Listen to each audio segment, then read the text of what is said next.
Here tonight. It's been quite a downpour. This is going to be, I've got about 20 slides that I'd like to go through fairly quickly just to give you a sense, and you've got most of them in your handout. And spend most of the time on the written handout. It has 15 different strategies for pain management, and I divided them up into hypnosis and mindful meditation. There may be some argument about, well, I think this one belongs in the other spot, and so you're welcome to just include them all under the hypnosis and mindful meditation category. But they are practices. They're things that you can do. Most of them require nothing more than your imagination and your willingness to engage in an ongoing process. It's not a one-shot deal kind of thing. That's about all that's required, and I'd like to just give you a background on some of these, how they work, and what we understand at this point. So I wanted to start off with a little bit on language. I'm sure you all recognize this. Twinkle, twinkle, little star. How I wonder, you know. So it's possible that a lot of the professions do stuff like this to obscure something that's pretty clear. So if I use a word or if I say anything that's not clear, please give me a hand on it and say, would you say that in another language or something, and I'll try to clarify. But I've been in the field of hypnosis and neuro-linguistic programming for over 30 years, and words that are comfortable and familiar to me might not be to you. So I want to make sure we cover that. Another thing on terminology is that it seems like as humans we deal with three kind of aspects of our lives. We have reality, and the quantum physicists are very busy trying to convince us that there isn't any such thing as that. It's what you make of it, that we're in an energy dance. We're energy, the universe is energy, and we have a kind of a dance going on, and we kind of create some of it ourselves. And that's part of the belief of hypnosis and neuro-linguistic programming, is that you are generating your future with your thoughts. You can't manifest a hamburger. That, you know, we haven't figured out how to do that yet, but we're working on that too. So the technology of pain is, how does it really work? And I want to, you might think of me as advertising myself as an expert on pain. I'm really not. I just work with it a lot, have some experience with it and some views on it that I wanted to share with you all. That experience of pain is our personal relationship with it.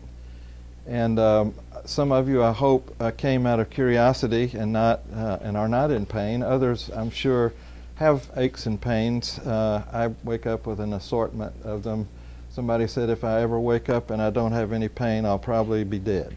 So it seems like we just kind of inherit more and more of that. There's a mythology of pain, and mythologies are stories that we tell ourselves about our experience, and as our experience changes, our story changes. So understand that I'm a storyteller. Hypnotists, if they're really good, can sell you on the idea of a better story than the one you're using, that has a happier middle and a happier ending than the one you happen to be using now. So a lot of this is about using your imagination in maybe a little bit different way to achieve a little bit different outcome. So from here on, this is a story, and please understand that part of it. Is it true? I hope so. But 50, 100 years from now, people look back and say, can you believe the story they were telling themselves? The earth used to be flat? Oh my gosh, you know, that's impossible. Well, we didn't know any better at one time. Now we do. It's square. So pain, nurse's definition. Whatever a client says pain is what pain is. It's one of the things that you cannot argue with somebody about. And just recently, the University of Colorado, in their research department, they have actually been able to photograph pain in the human brain. And they're going to use this to say, let's give this person pain medication A and then look at their brain and see what happens. Did it shrink a little bit, or did it stay the same, or did it get worse? And then we'll give them medication B and compare that with A and see. So they're going to be tailor-making drugs that deal with your kind of pain in your body, which is a giant chemical factory. And some people respond to one kind and some another. One of the definitions we use is a symptom of a medical condition and should be addressed by an MD. This is a signal, a communication from your body, and you can't fool your body. You can fool your mind, can't fool your body.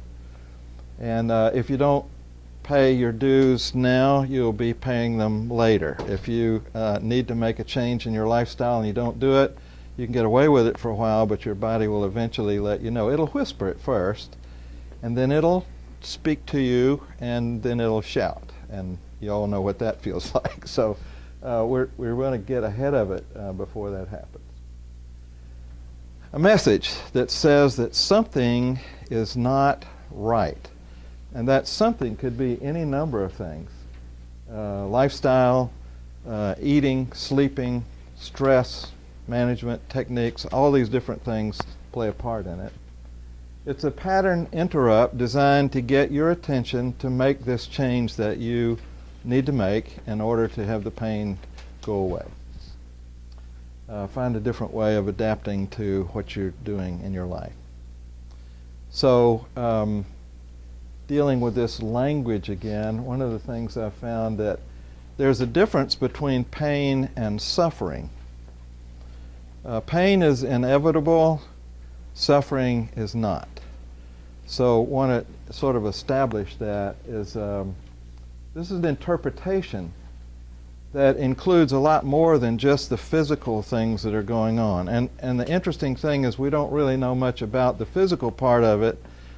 There were, when I was in school, there was a theory that, and you touch something hot, and the little heat sensor nerve in your finger sent a nerve up to your message up to your brain, and your brain said, ouch, take your hand away. It sent the message back, and then you drop back. And we found out later that that message does never get to the brain. It just goes to your spinal cord and activates a reflex. And so it's not that. The brain is involved. There are a lot of pains that we can explain. We have anticipatory pain, remembered pain, magnified pain. We even have phantom limb pain. People in the service that were brought in, they were missing a left arm, for example, and complained about a pain in their left wrist, which they didn't even have. So we're thinking, well, something else is going on. Well, pain's all in your mind. Well, great. So what do we do about that? If you didn't have a mind, I guess we wouldn't have a pain, but that doesn't seem to be a solution we can do much with either. So it is subjective experience. This is how you report that something feels to you. So let's do some very fancy linguistic stuff and talk about sensory thresholds. One of the things that we can work with in hypnosis and meditation is to help you lower your sensitivity or increase your threshold, depending on which way you're looking at it. And if you're a hypersensitive person, it doesn't take much to cause you pain. And with your imagination, this is not pretend, this is really happening. With your imagination, you can bring that threshold so that the same amount of stimulus produces less discomfort, less pain for you. So that's pretty interesting to know that we can do that. We don't want to get down to insensitive. There are people who are born with that condition, and they don't usually last very long because they have no idea when they've done something very damaging to their body. They almost have to live in a padded room, because they don't know what's. So we want to have some level. And when I work with clients, the first thing I do after we talk a little while is say, where's your pain level right now? 0 to 10. This is a subjective evaluation. And I tell them, before you leave here today, we're going to expect that to go down 2 or 3 notches, depending on where it is. But we do not want it to go to 0. Because as long as you're doing something that's creating that sensation, you need a reminder about it that you're still not dealing with it. So we don't want to make it go away altogether. Typical headaches. People say, I want this headache to go away. We're saying, no, the headache is telling you something.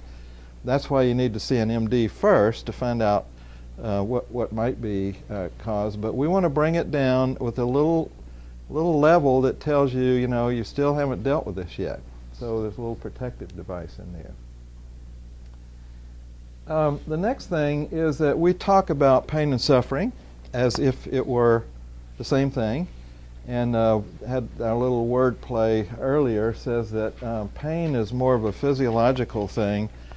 Suffering is more of a psychological or an emotional thing. And we want to separate those two and talk about them separately, kind of pull them apart and have pain and suffering, or pain or suffering. Now, a lot of clients that come to me will say, I have a lot of pain and I'd like to have just a little bit of suffering to go with that, so that I'm not just consumed by this pain. Other clients come in and say, I don't have much pain, but boy, I'm one of these hypersensitive people and I just suffer terribly from it. And so we got all kind of combinations. What I like to do is say, well, how about let's work on getting both of them as small as we can, but leave a little residual there so that you have something to work with.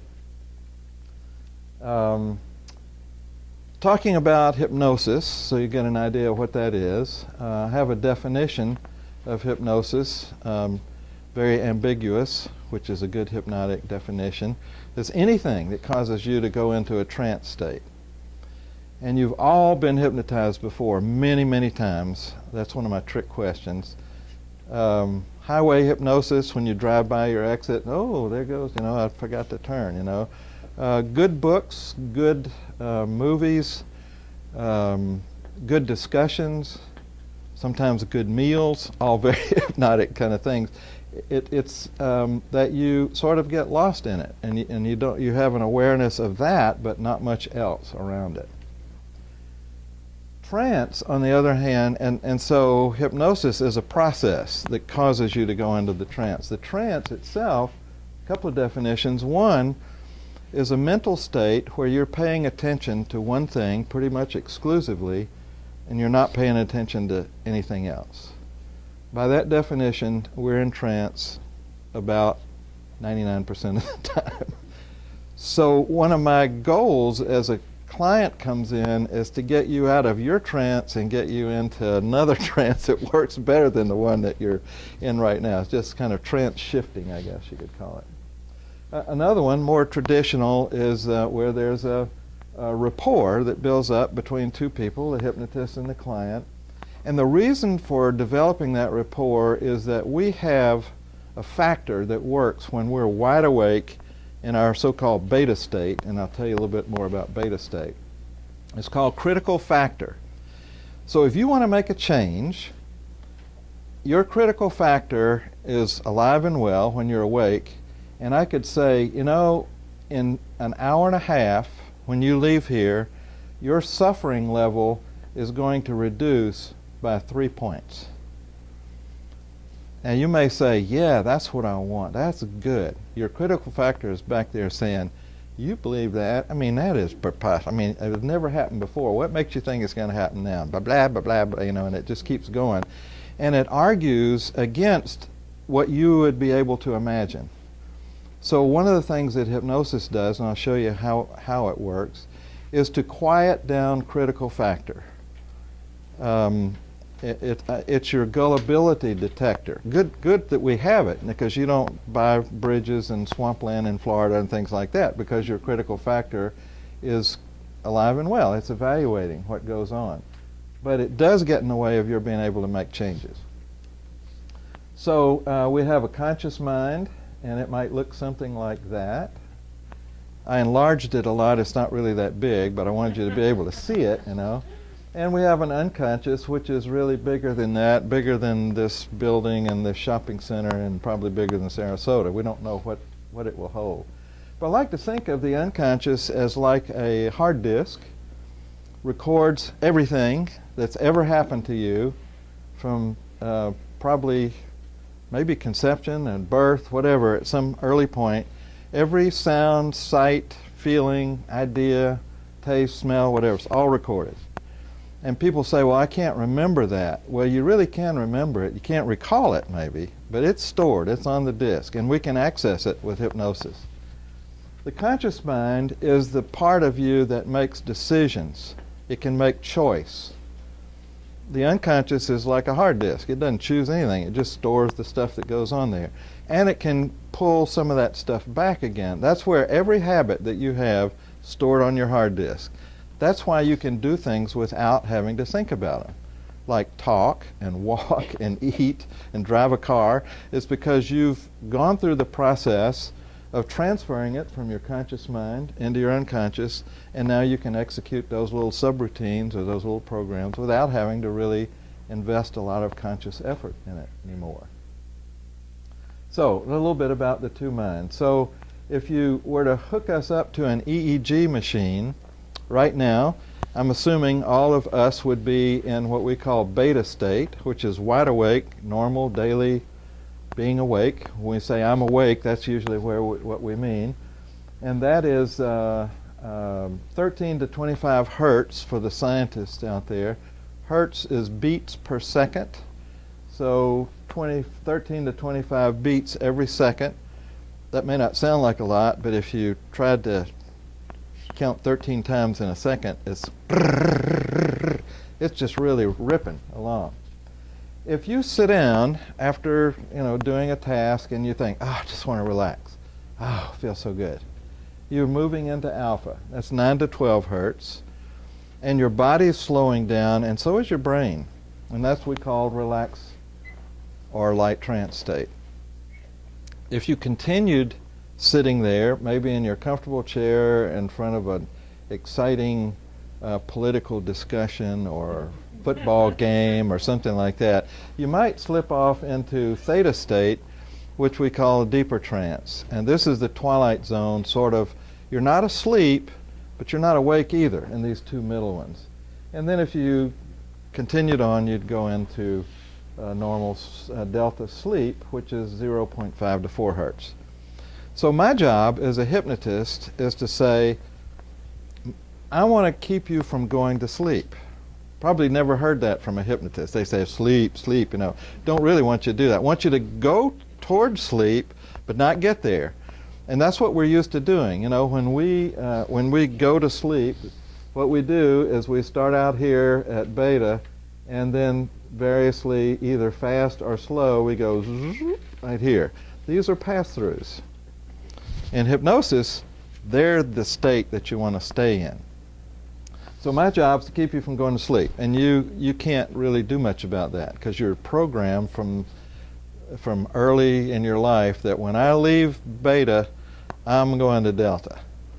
So I put my chair up where that I can reach your chair with my foot and kick it if you start snoring or doing something like that to keep you from doing it. And your job is to get out of beta, and I can't do that. You have to do the relaxing and sort of let your mind and your body just kind of slow down.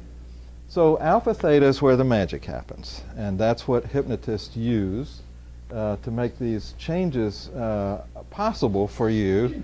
And so when you go to sleep, you're going this way. When you wake up, what you're really doing is going from delta back up through theta and alpha and back up to beta.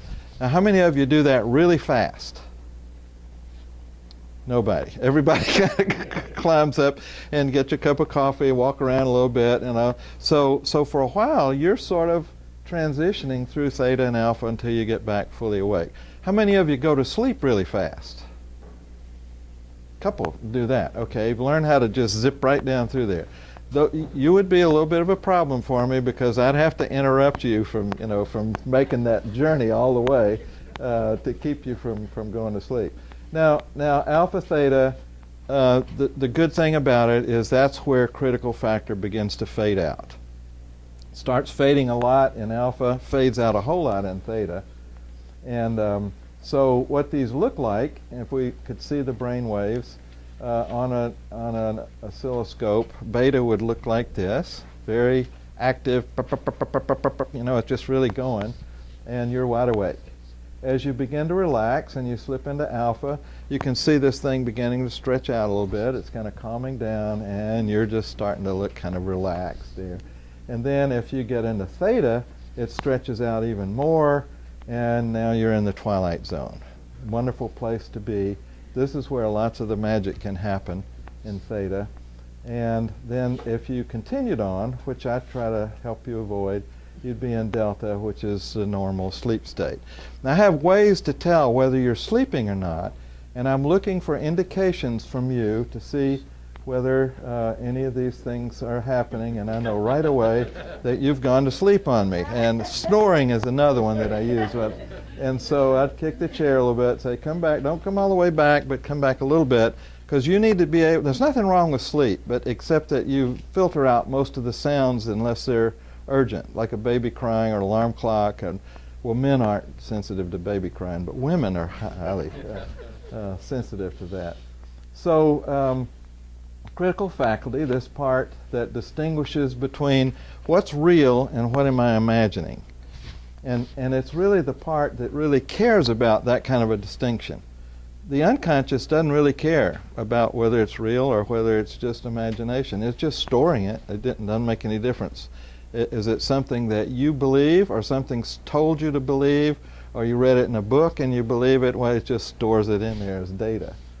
So the waking state, we have our conscious mind, our unconscious mind, and we have critical faculty sitting out here evaluating everything that comes in.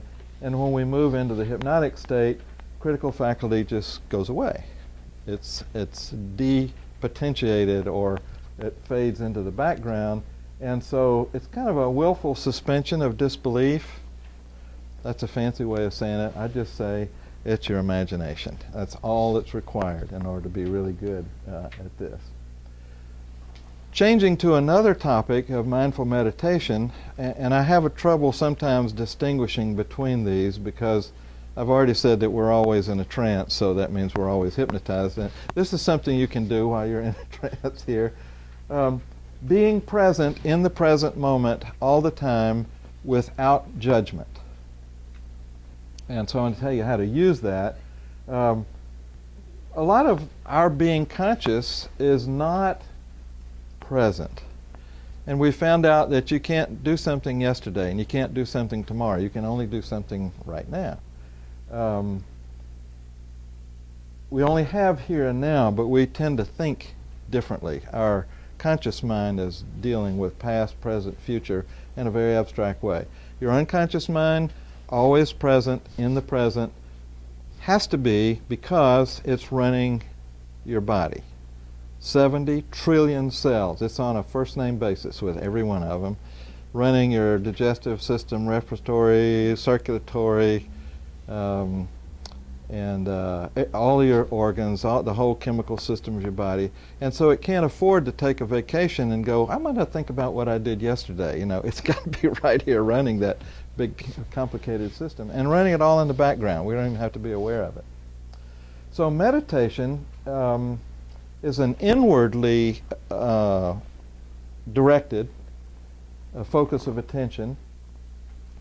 And in mindful meditation, it's absent of any criticism or judgment or any doing. There are a lot of meditation themes that have you do something. You're emptying your mind, or you're doing something. This is just being in the present moment and not trying to fix anything, not really having a conscious thought or a critical thought or anything, just being.